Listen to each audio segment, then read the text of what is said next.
महादेव के तमाम साधकों को हर हर महादेव, ओम नमः शिवाय। देवादिदेव महादेव की उपासना साधना यदि व्यक्ति जीवन में करता है तो क्या कुछ नहीं प्राप्त कर सकता है। यहां तक कि मृत्यु पर विजय प्राप्त करने के लिए भी महादेव की साधना सफल कही जा सकती है। आज हम महामृत्युंजय की बात करेंगे और मेरे पास यहां पर लिंग पुराण है और मैं इससे आज आपको इसलिए लिंग पुराण से यह प्रसंग आपको सुना रहा हूं महामृत्युंजय का, क्योंकि अभी एक बड़ा अजीबोगरीब एक प्रश्न सामने निकल करके आया। पंजाब के कोई दर्शक हैं और इस प्रकार से एक पहले भी घटना आई थी बहुत समय पहले, वो महाराष्ट्र के थे।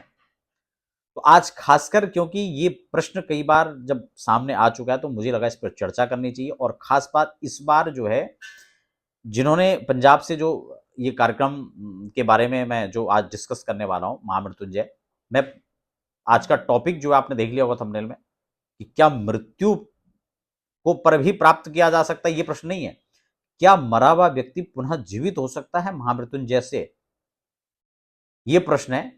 और उसके उत्तर में ये लिंग पुराण है। अब आप इसको सुने समझें और फिर आप निष्कर्ष निकालें कि क्या ऐसा संभव है या नहीं। मैं फिर एक बार फिर कह दूं, महामृत्युंजय मंत्र अमोघ है, ये रामबाण है। इसका जो प्रभाव है वो कितना कुछ कर सकता है, इसमें कोई भी दो मत नहीं है। ये मृत्यु पर भी विजय प्राप्त कर सकता है। तमाम लोग बिल्कुल मृत्यु के मुख में जाकर के भी वापस लौटे हैं इस मंत्र से। और अब तो इस पर वैज्ञानिकों के शोध करने के बाद भी जो रिजल्ट हैं वो भी सामने आ चुके हैं। तो इसकी जो शक्ति है उसमें कहीं कोई संशय नहीं है महामृत्युंजय मंत्र में। लेकिन आज जो मैं प्रसंग सुना रहा इसको आप सुने, क्योंकि आज जिन्होंने ये प्रश्न मुझसे पूछा था उन्होंने मुझे कौशिक जी महाराज जो वृंदावन वाले हैं उनकी वीडियो भी मुझे साथ साथ में भेजी थी और उन्होंने इसी प्रसंग का हवाला दिया। और ये 64वां अध्याय है लिंग पुराण का। अगर आपके पास लिंग पुराण है तो आप 64वां जो अध्याय है 64वां, उसको आप पढ़ सकते हैं। इसको मैं ज्यादा अपनी तरफ से कुछ भी नहीं मैं बताऊंगा, जो इसमें है मैं उसी बात को यहाँ पर रखूंगा। यहाँ पर बहुत स्पष्ट कहा गया है वशिष्ठ और शक्ति, वशिष्ठ पुत्र जो शक्ति हैं उनके बारे में ये आख्यान है। एक रुधिर नाम का एक राक्षस था, मैं संक्षिप्त में इसको सुना रहा हूं। पूर्व काल में विश्वामित्र के शाप से, क्योंकि आप इंटरनेट पर पढ़ेंगे तो ये भी उसमें आता है कि उन्होंने उनके पुत्रों का वध किया था, लेकिन ऐसा नहीं है। 100 पुत्र थे वशिष्ठ जी महाराज के, और उनके 100 पुत्रों में जो वशिष्ठ के बड़े पुत्र थे उनका नाम था शक्ति। और उनके साथ जो और 99 भाई थे, यानी 100 पुत्रों का वध जो है रुधिर नामक जो दैत्य था, इसलिए उनको जो है समाप्त कर दिया था। इसमें आता है कि रुधिर नामक जो दैत्य था वो विश्वामित्र से प्रेरित होकर के उसने ऐसा किया था। खैर, तो जब ये 100 पुत्र मारे गए, इसमें शक्ति भी मारा गया। और जब ये वशिष्ठ जी महाराज को पता लगा तो उनको बड़ा कष्ट हुआ।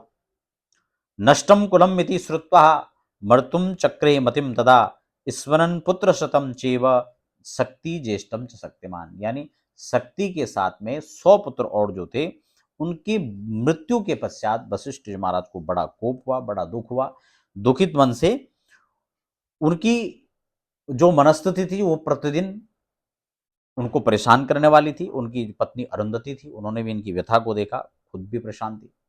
लेकिन शक्ति की जो पत्नी थी उसका नाम था अदृश्यंती।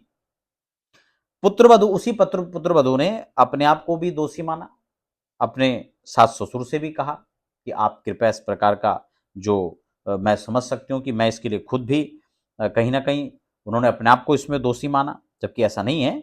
लेकिन फिर भी जो है कहा कि आप अपने पुत्र के लिए नहीं, कम से कम अपने पौत्र के लिए, उनकी देखभाल के लिए आप इस शरीर को धारण करो, क्योंकि वशिष्ठ जी यहाँ पर अपने शरीर को ही खत्म करना चाहते थे। तो यहां पर जो है उन्होंने, जो अदृश्यंती थी उनकी पुत्र वधु थी, उन्होंने कहा कि आप इस देह को धारण करके रखें। नित्याज्यम तव विप्रेन्द्र देह मत सुशोभनम गर्भस्थो मम सर्वार्थ साधक शक्ति जो यतः, यानी ये शक्ति का पुत्र जो है, इसके लिए अपने पौत्र के लिए कम से कम आप शरीर धारण करके रखें।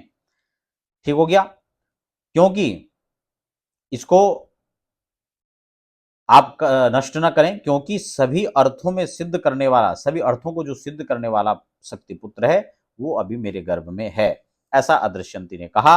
उसके बाद कमल नेत्र वाले विश्वात्मा कृपानिधि भगवान विष्णु आकाश में स्थित होकर के वशिष्ठ से कहा, हे वत्स, इस प्रकार का दुराग्रह मत कीजिए।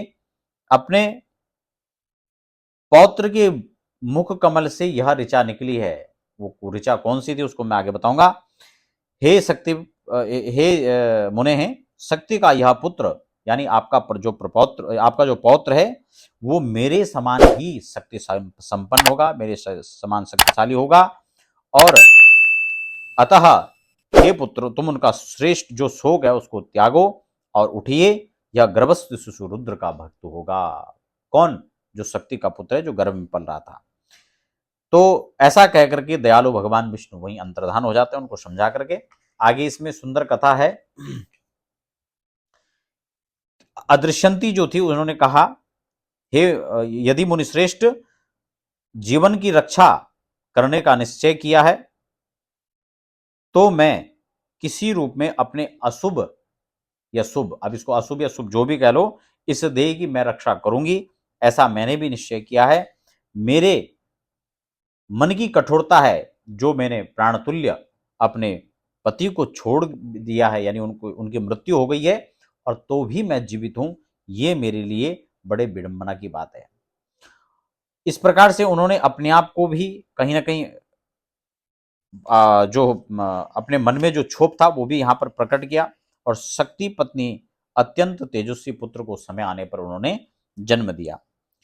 अब यहां पर देखिए, यहां पर प्रश्न जो था कि क्या मृत जो व्यक्ति है वो जीवित हो सकता है, तो यहां पर इनकी मृत्यु हो गई थी, लेकिन उसके बाद जो इनका पुत्र हुआ उनका नाम हुआ पराशर, शक्तिपुत्र पराशर।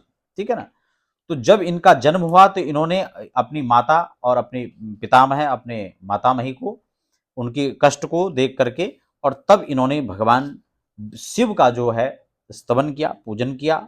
और उस समय जो इन्होंने भगवान शिव की आराधना की, यहां पर आता है कि उन्होंने मिट्टी का पार्थिवेश्वर बनाया, यानी भगवान शिव का पार्थिव लिंग बनाया और उसका क्षणिक लिंग बना करके शुभ शिव सूक्त से, यहां पर बहुत सुंदर श्लोक है, नीलम रुद्रम तो साक्तेयस तथा रुद्रम च शोभनम वामीयम पवमानम च पंच ब्रह्मम तथैव च, यानी इन्होंने यहां पर त्र्यंबक मंत्र का विधिवत जो है त्र्यंबक मंत्र से विधिवत भगवान शिव का पूजन किया, उनका मंत्र जप किया, पूजन किया।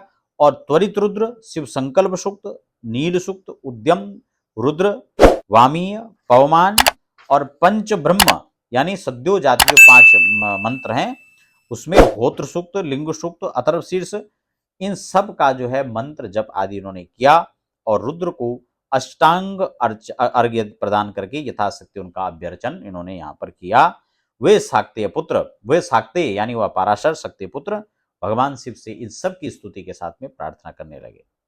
अब आप समझ रहे हैं, जब इस प्रकार से भगवान शिव की उन्होंने प्रार्थना की तो तब रुधिर नाम का जो राक्षस भगवान जब प्रकट हुए तो भगवान शिव से इन्होंने कहा कि हे प्रभु, जो है मेरे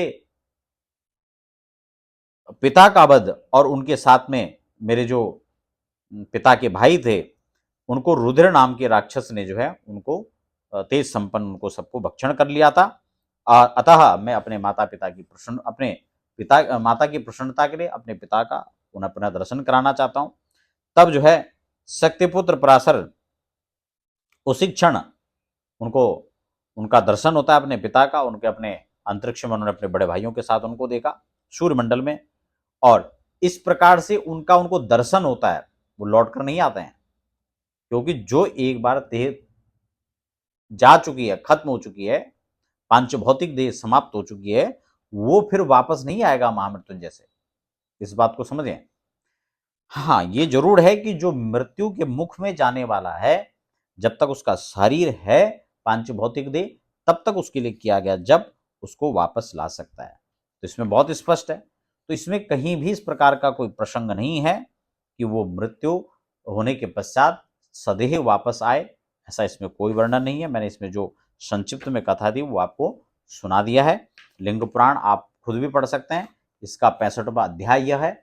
लेकिन इस बात से कोई दो मत इसमें नहीं है कि भगवान शिव की आराधना, महामृत्युंजय का जो पूजा पाठ का क्रम है वो मृत्यु के मुख में गए हुए व्यक्ति को वापस लौटा कर ला सकता है। अनेक रोग शोकों में हो या किसी भी कार्य की सिद्धि के लिए हो, उसमें लिए महामृत्युंजय मंत्र एक अमोघ मंत्र है, इसमें कोई शक नहीं है।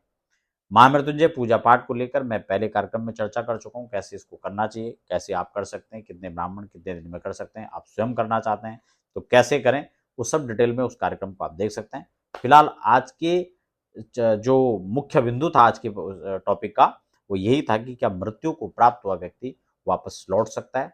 तो आप ये स्पष्ट इस कार्यक्रम के माध्यम से सुन चुके हैं कि वो वापस नहीं आए थे, उनको उनके पिता का दर्शन हुआ था, यानी शक्तिपुत्र पराशर जी को अपने पिता का दर्शन हुआ और उन्होंने अपनी माता तथा अपने पितामह आदि को उनका दर्शन कराया था।